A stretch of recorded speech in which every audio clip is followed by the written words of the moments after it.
Hi, this is Steve Hutchinson with Hutchinson Family Offices, and this is our first video of the year.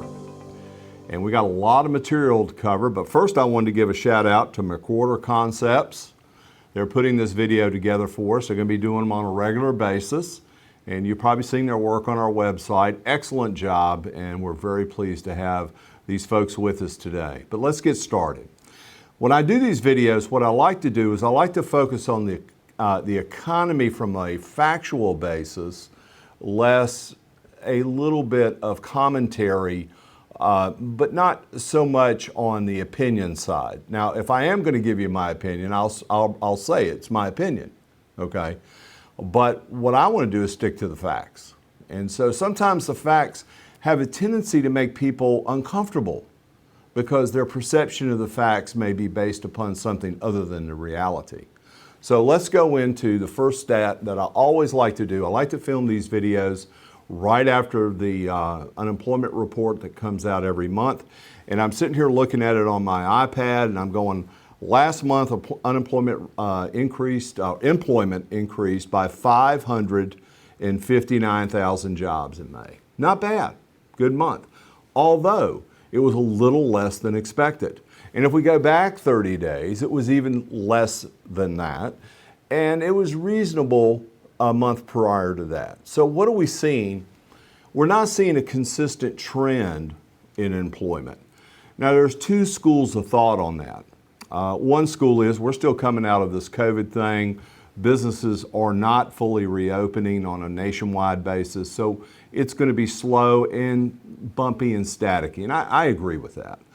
The other thing, though, is that we have a lot of government money that is going out in the form of additional employment benefits that is actually putting us in a situation where some folks are actually being paid a little bit more not to work than to work.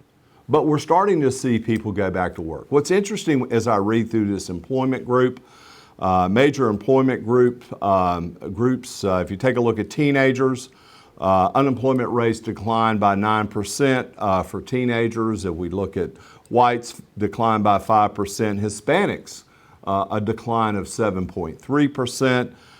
The jobless rate for adult men was about 5.9%. Adult women, 5.4%. Blacks, 9.1%. So we're starting to go back to those pre-COVID numbers, but we've got a long ways to go. Now, why are employment numbers important? Because they tell us how strong the underpinning of the economy is. And that's really what I like to focus on. Now, the next thing is I've got some notes here. I got to make sure I cover all these things. There's a lot of chatting about inflation. And we've got a lot of money chasing a smaller amount of goods and services. Now, recently I watched a good educational video on YouTube. There are educational videos on YouTube, believe it or not. And this particular video was explaining why we were having shortages here in the United States comparatively with what shipping channels, things of that nature. And so what we're just now starting to get past is eliminating some of the product shortages, if you will. But inflation is starting to take off, and this is a bit of a concern. Now, there's two schools of thought here. One school is that the economy can stand a little inflation. You know, we can handle a little bit of price pressure. Then the other school of thought is well, the government's spending a lot of money, and eventually that's going to make it much, much, much higher.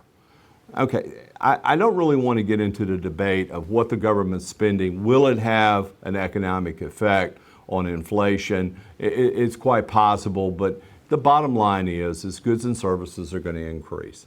Now, this is definitely going to lead up to my next commentary is going to be about the Federal Reserve. And I love the Federal Reserve because the Federal Reserve helps us determine where the liquidity flows are in this country. As you know, the Federal Reserve controls money supply, and they do that in a number of different ways. They do it by buying government securities. They do that by making purchases, managing banks' cash flows, whatever it may be. If we go back to 2007, the balance sheet of the Federal Reserve was just a little under $1 trillion. Not much, $1 trillion. That's the balance sheet. That's the value of all the securities that the Federal Reserve held, okay? Now, as we move into 08, 09, we started seeing the financial crisis. The balance sheet at that particular time jumped up to around I want to say probably $2.5 trillion. It doubled. So the Federal Reserve immediately injected liquidity. I believe that was under Chairman Bernanke, and they were immediately putting a lot of liquidity by buying a lot of government securities, by buying a lot of mostly government securities, and bringing down interest rates. That's really one of the measures that the Fed can do to control interest rates. Then we went through a period of time where the balance sheet really didn't contract. They never really unwound the balance sheet. They didn't sell back what they had. And we went into a period of time in 2013 and 14. Now, if you go back to 2014, the balance sheet of the Federal Reserve moved from just barely above $2 trillion, and it doubled to $4 trillion. Now, we didn't have an economic collapse. We didn't have anything that really triggered that. But what we saw was that the economy was slowing. And under Janet Yellen, who is now the Treasury Secretary, the balance sheet expanded twofold, went to $4 trillion. That's a big, big number. And it stayed at that number, and then the Federal Reserve started tapering. Well, here comes COVID-19. COVID-19 put tremendous pressure on the Federal Reserve, and the Federal Reserve expanded their balance sheet by some $8 trillion. They are right now sitting at $8 trillion of assets that they own. So now the question becomes what is the Federal Reserve going to do with all this? It's not really the role of the Federal Reserve to maintain $8 trillion worth of securities. And so what are they going to do with it? Are they going to start tapering? And you're going to hear a lot about that in the news. Is the Federal Reserve going to taper? Now, that strikes fear in the investment markets. Why? Because it means less liquidity. It means that Treasury yields will possibly go higher, and we could possibly see much higher interest rates. If we do have an amount of inflation that comes in play, then we got a double whammy going. We got the Fed trying to get rid of the balance sheet, and then they're trying to control inflation. Because if you really sit back and look at the Fed, and you can get this information on federalreserveboard.org, the monetary policy has two priorities. The first priority is stable prices, which would be inflation, and the second priority is high employment. So how do they balance this? And how are they going to balance this effectively coming out of COVID? Because quite frankly, the economy is roaring. People are going back. There are more jobs. Interesting story, I signed up for just on a whim. I get these emails like all of you do, and a website came up and it said, hey, we're looking for people to work. Well, I really don't need a job, obviously, but I logged into the website, put my data in there, and I'm getting job offers every day. So there are a lot of job offers that are out there, and they're paying pretty good wages. So we've got a couple things that are dynamics that are going to push the Fed into the future. How's that going to affect the financial markets? Well, I've said this many, many times. I'm going to flip over on my second page here. The financial markets don't really pay attention to elections. They really don't. What they pay attention to is the policy or policies of those that are elected. So when we take a look at the financial markets and we look at the Federal Reserve having a significant amount of assets on its balance sheet, we're looking at inflation, we're seeing employment coming back, we're getting whispers of inflation. What are the financial markets going to do? Well, our feeling about the financial markets is they're going to be driven by earnings. And we still see solid earnings.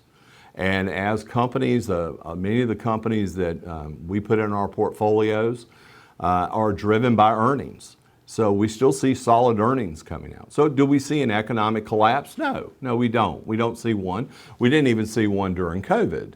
What we do see, though, is a shift in the economy. I am a bit concerned, and this is my opinion. Again, I'll tell you if it's my opinion. My opinion is I am a bit concerned about Janet Yellen being the Treasury Secretary because she has this laissez-faire attitude about the balance sheet of the Federal Reserve and how much the money government can spend, and eventually that's like giving you someone taking a $100,000 credit card. Yeah, they can improve their standard of living in the short term, but eventually you got to pay that sucker back.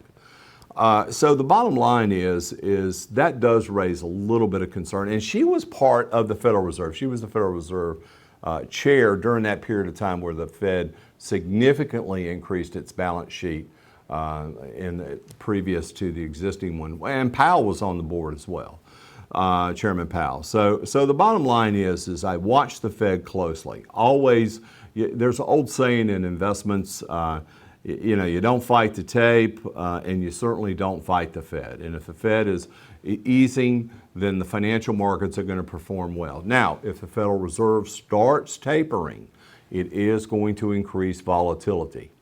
And by increasing volatility, that's going to raise the level of risk in the portfolio. By that, I mean the amount of portfolio will move up and down.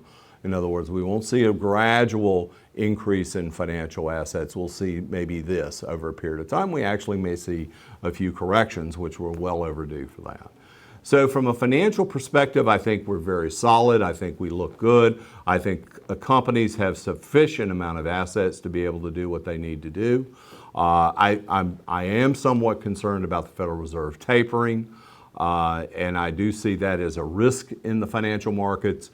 They've got to get that $8 trillion balance sheet down. That's a lot of money to be sitting around on. So what are we seeing out of Washington in closing here? We're seeing higher tax proposals. That remains to be seen. I don't really believe that the economy can sustain a significant tax increase, but I think we can have some adjustments in the tax code and eliminate some of these opportunities that people use to reduce their taxes. So I think that's reasonable. A minor increase in marginal rates is not going to be significant. It just depends on how but what's the saying, no man, woman, or child is safe when Congress is in session. So we really don't know. We're seeing more regulation out of Washington, D.C. That's something we expect. Certainly with policy management, and so it just depends on which way these regulations go. And then finally, we're seeing a lot bigger spending. We're seeing they're throwing around numbers like trillions of dollars, like someone's throwing around $5 tips at a casino. It's really mind-boggling amount of money. So in general speaking, we think the economy right now is on solid footing. As a result, the Federal Reserve looks good. Corporate earnings look solid. We feel that the government interference into the economy at this particular stage is somewhat minimal. We don't really want to see higher corporate taxes, but we think that's coming eventually. And there are going to be a couple other things we're going to have to deal with. So generally speaking, we're optimistic. Let's just say that. I think it's going to be a slow summer. I think you should enjoy the summer. I wouldn't spend too much time watching the financial markets on TV. So that'll do it for this month. It's been great to be back. And if you have any questions, you'd like to talk to anyone on our team and discuss any points I brought up and how it might impact you, then please, give us a call. That'll do it for this month. Thank you.